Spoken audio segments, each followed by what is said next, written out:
Olá pessoal, boa noite. Aqui é a professora Jéssica e hoje a gente vai continuar a nossa aula sobre tecidos do corpo humano, tá? A gente vai falar então hoje sobre o tecido muscular e sobre o tecido nervoso, ok? A aula vai ser bem rápida, a ideia é só a gente falar qual a função desse tecido e quais são as principais células que compõem esse tecido, tá? Só para relembrar, os tecidos, então, são grupos de células organizadas, né, que trabalham de maneira integrada e desempenham juntos uma determinada função no nosso corpo, tá? Então, vamos começar pelo tecido muscular, que é o tecido responsável pelo movimento do nosso corpo e de algumas substâncias, né, pelos nossos órgãos, ok? Tranquilo, né? Pontos importantes em relação à função desse tecido. Primeiro, é um tecido que produz calor através da sua contração, ok? Então, os músculos, eles se contraem e produzem calor, tá? Além disso, ele também promove a estabilização das posições do nosso corpo e também do volume dos nossos órgãos. Então, os nossos músculos, eles controlam o tamanho de alguns dos nossos órgãos, ok? Isso. Então, é importante a gente saber o seguinte: quais são as células que compõem o tecido muscular? As células do tecido muscular são chamadas de fibras musculares, tá? E elas possuem a capacidade de contrair e alongar. É essa capacidade de contração e alongamento dessas fibras, né, que fazem com que a gente, por exemplo, consiga movimentar nosso corpo, ok? Tranquilo, né? O tecido muscular ele pode ser de 3 tipos: o tecido muscular liso, o tecido muscular estriado cardíaco e o tecido muscular estriado esquelético, tá? Grande diferença entre os três é que, obviamente, o liso é liso e o cardíaco e o esquelético são estriados, ou seja, vocês vão ver que eles têm vários tracinhos, né, nas suas fibras. Vocês vão ver na imagem, ok? Então, vamos ver cada um deles separado, né? O tecido muscular liso, ele tem uma contração lenta e involuntária, ou seja, independe da vontade do indivíduo. Por que essas duas características são importantes de serem citadas nos tecidos musculares, tá? Porque, lembra que eu falei que a fibra muscular ela tem a capacidade de contrair e alongar?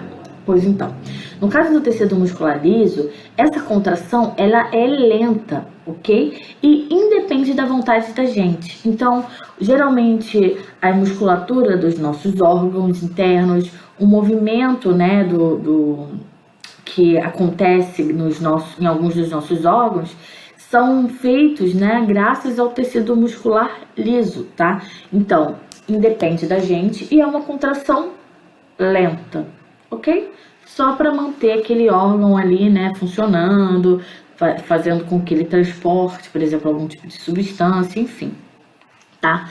Essa aqui, ó, é uma imagem de microscopia, né, feita com um microscópio de algumas fibras do tecido muscular liso, tá? Então, tá vendo que ele não tem nenhum tracinho cortando a fibra, ele é contínuo, ok? Então, ó, a fibra é lisa, beleza? E o núcleo aqui da fibra da célula, tá? Então, o tecido muscular liso foi. Já o tecido muscular estriado cardíaco, ele já é diferente, né, do liso. Primeiro porque ele tem uma contração rítmica vigorosa e também involuntária, tá? Voluntária é igual, mas o fato da contração ser rítmica e vigorosa é bem diferente, tá? Isso porque, obviamente, né, o tecido muscular estriado cardíaco, ele só existe no nosso coração. E o nosso coração, ele precisa, né, de uma contração rítmica e vigorosa, né, para fazer aquele bombeamento do sangue, né, pelo nosso corpo. Então, para que o coração funcione como essa bomba, é preciso que essa contração, né, do tecido muscular cardíaco seja rítmica e vigorosa, ok? Além disso, tem que ser involuntária, né? Porque eu não decido se o meu coração vai bater ou não. Ele só tá batendo e vida que segue, tá? Aí olha aqui a imagem que eu falei do estriado, né? Tá vendo que ele tem vários tracinhos? Então, isso é uma característica, né? Dos músculos, dos tecidos musculares estriados, ok? Já no terceiro e último tipo, né, de tecido muscular, a gente tem o tecido muscular estriado esquelético. ok? Então, já nesse caso, ele também tem a contração rápida, ok? Só que a contração dele é voluntária, ou seja, depende da nossa vontade, tá? É esse tecido muscular que está ligado aos nossos ossos e é ele que vai atuar na movimentação do nosso corpo, tá? Então, nosso movimento, né, depende do tecido muscular estriado esquelético. Beleza, né? Tranquilo. Olha só como que é a fibra muscular, né, desse tecido muscular. A fibra muscular do tecido muscular, enfim. Tá vendo como ele tem várias estrias, né? Diferente da fibra do tecido muscular liso, que é completamente lisa, não tem nenhum tracinho, ok? Então, essa é a grande diferença, tá? Então, tem a contração rápida, assim como o tecido muscular estriado, cardíaco, porém, a contração é voluntária. A gente decide se a gente quer mover o tecido muscular ou não, ok? Beleza, então, terminamos, né, a parte de tecido muscular. Agora vamos começar com o tecido nervoso e a aula também vai ser rápida, tá? Não se preocupem.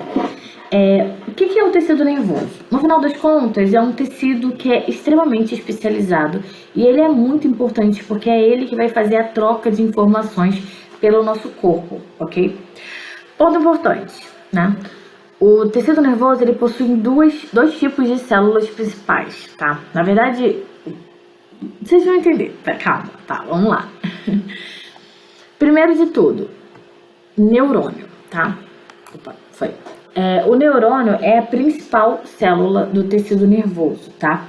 Especificamente o neurônio que vai transmitir essas informações que eu falei lá, né? Que é a principal função do tecido nervoso, ok? O que acontece? Os neurônios, eles têm tanta capacidade de receber estímulos externos, ou seja, se você bater o braço, né, na cadeira, quanto também enviar esses estímulos, né, para o resto do nosso corpo. Como que ele faz isso? Ele faz isso através de impulsos nervosos, ok? Então, essas informações que a gente fala, né, que os neurônios passam, né, de uma célula para outra, na verdade, são impulsos nervosos que passam pelos neurônios, ok? Tranquilo? Então, a cara de um neurônio é mais ou menos isso aqui, ó, tá vendo? Então, ele tem esse corpo aqui, né, que parece uma estrela, ok? Que a gente chama de corpo celular. E a gente tem a continuação dele, que a gente chama de axônio, né, no caso. Enfim, aqui, ó, nessa junção, nesse encontro entre esse corpo celular e esses axônios, que a gente fala que acontecem as sinapses, né, que são as passagens de informação, ok? Passagens dos impulsos nervosos, que é o que a gente fala que são as informações, ok? Tranquilo, né? Tá vendo que tem várias outras coisinhas aqui do lado? Então, essas outras coisinhas aqui do lado fazem parte de um grupo de células que a gente chama de células da glia, tá? Células da glia, na verdade, não é uma célula, tá? São vários tipos de células que possuem funções diferentes, tá?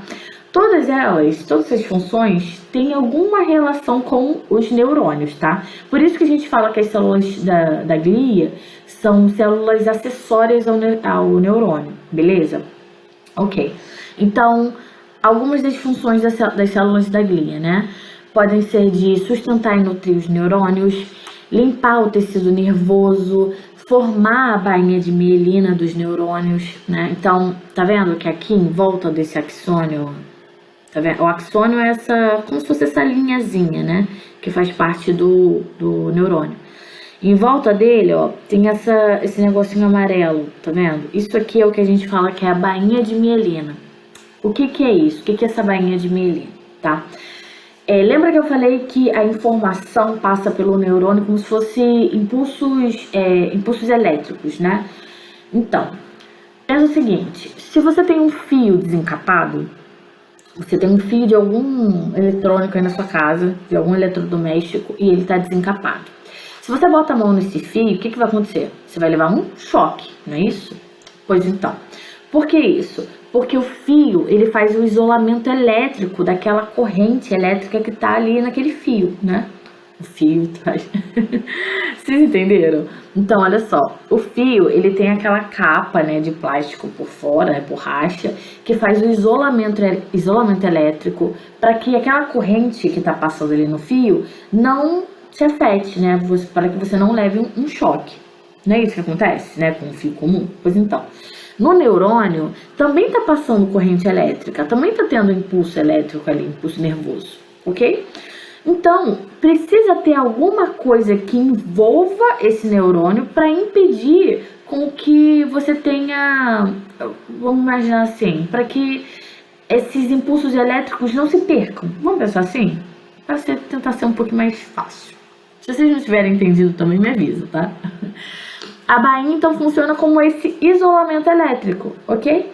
Além disso, dela funcionar como esse isolamento elétrico, ela também vai aumentar a velocidade da propagação desse impulso nervoso. Aí você...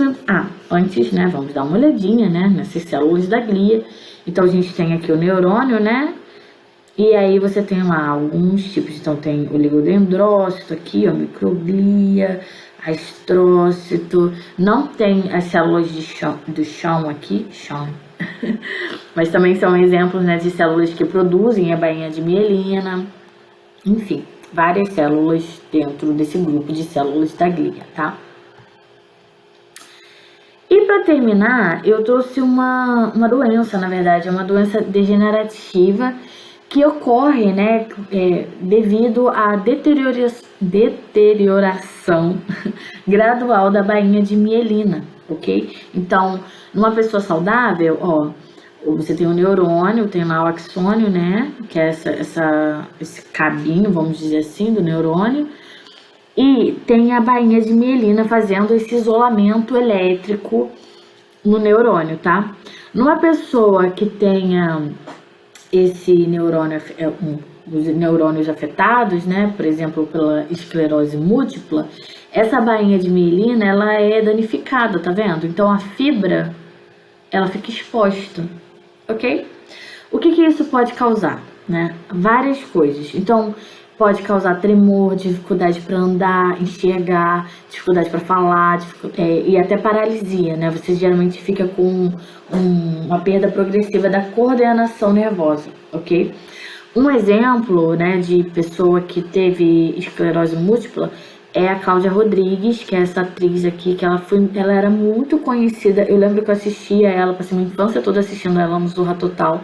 E ela teve, né? Ela tá vivendo. Ela teve esclerose múltipla. Ela tá um pouco melhor agora, mas ela passou um período muito, muito, muito ruim mesmo. Eu lembro que a gente sempre via notícia dela no jornal, mas ela foi bem afetada pela doença, né?